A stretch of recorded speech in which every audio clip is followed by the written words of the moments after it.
Au niveau de la restauration de l'ouvrage patrimonial, on a rencontré d'énormes difficultés puisqu'il a fallu faire disons, des extensions de prestations au niveau de la voûte parce que la voûte même du pont devait être restaurée. Il y a beaucoup de pierres qui étaient très dégradées. Et la deuxième chose en ce qui concerne la passerelle, on a trouvé d'énormes problèmes en ce qui concerne les fondations spéciales parce que la pile centrale est une pile qui est en porte-à-faux, qui repose sur des micro-pieux, sur des tirants et sur des clous. Et il était absolument impossible de savoir qu'est-ce qui nous attendait, particulièrement en ce qui concerne les zones dans lesquelles on était sur du remblai.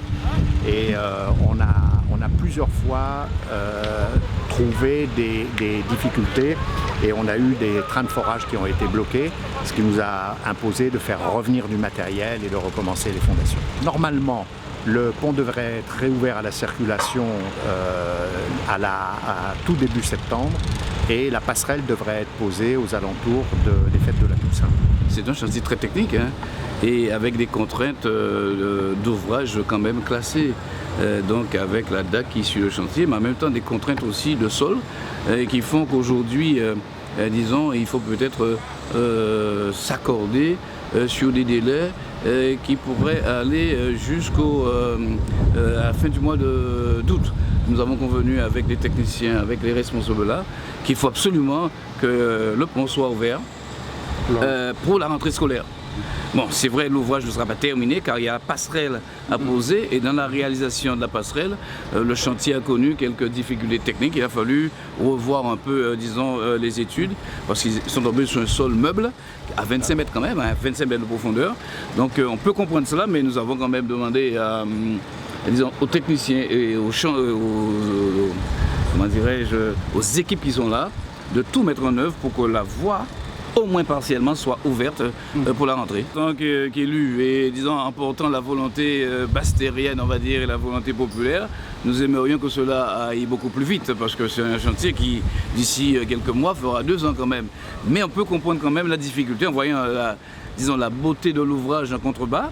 Et en nous expliquant bien tout ce qui a été fait, on peut comprendre les difficultés. Ils travaillent dans un espace un peu contraint, sur disons, un sol qui lui aussi pose problème. Mais nous sommes satisfaits quand même de la...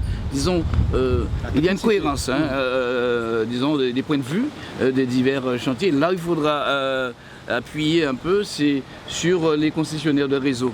Donc nous allons faire une réunion avec, disons, EDF, avec France Télécom, avec la Régie des eaux, afin qu'il y ait une belle coordination pour basculer les réseaux, ce qui devrait passer sous la passerelle.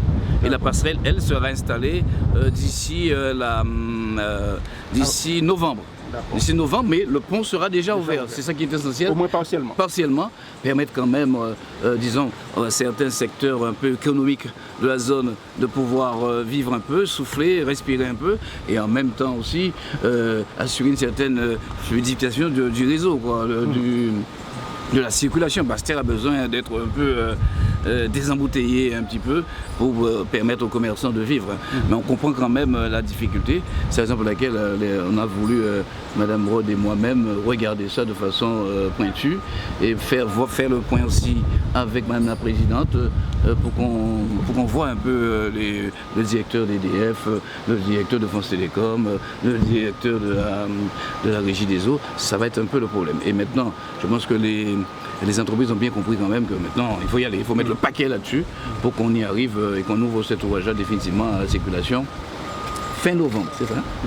Fin novembre, fin août d'abord, pour la rentrée. Oui, voilà. Et fin novembre. Et avant la fin de l'année, totalement.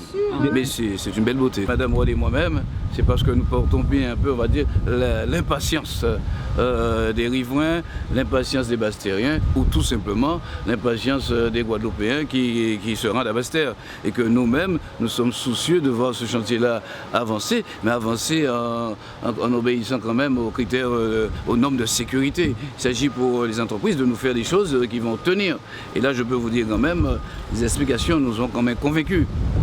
qu'il y a lieu là maintenant de prendre des précautions techniques afin que l'ouvrage soit pérennisé. En plus, c'est un ouvrage classé.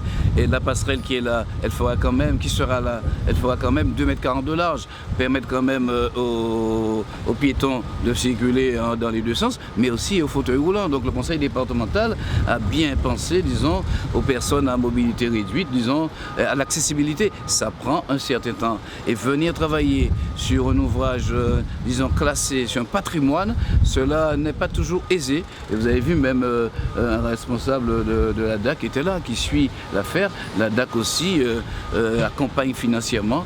C'est un beau chantier et c'est vrai quand même qu'on aimerait que cela aille beaucoup plus vite, mais on comprend les contraintes. Et on peut apprécier quand même la beauté du pont quand même. Ici, là déjà, on voit l'ouvrage même inachevé se présente avec une belle allure. Et c'est presque un espace que, après, on pourra mettre à disposition des Guadeloupéens dans la partie patrimoniale. Peut-être prévoir un accès en bas là pour découvrir la voûte qui est d'une belle beauté.